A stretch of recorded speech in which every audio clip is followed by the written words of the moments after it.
term, it's going to be Граѓаните на Европската Унија мора да разберат дека процесот на проширување може да не трансформира.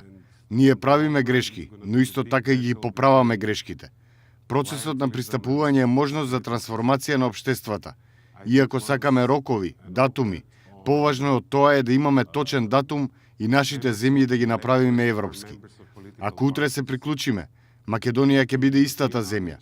Потребен ни е процесот за пристапување како алатка за трансформација. Една од главната лекции во минатото ни беше како национализмот се користеше за покривање на корупцијата и злоупотребата на службената должност. Ова е борба меѓу минатото и сегашноста. Национализмот и патриотизмот. Чувството дека сме жртва, дека соседите се лоши. Ќе го сториме најдоброто и верувам дека ќе биде доволно.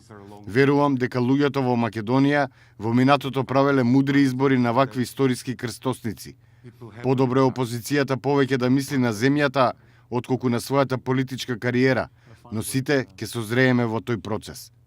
Тоа креира уште повеќе енергија да се решат одредени прашања, а највидливо и највпечатливо беше решавањето на спорот за името меѓу Македонија и Грција. И сега треба да се стори се за земјата да ги увери граѓаните во исправноста на оваа одлука. По стратегијата, патот за земјите од Западен Балкан е појасен.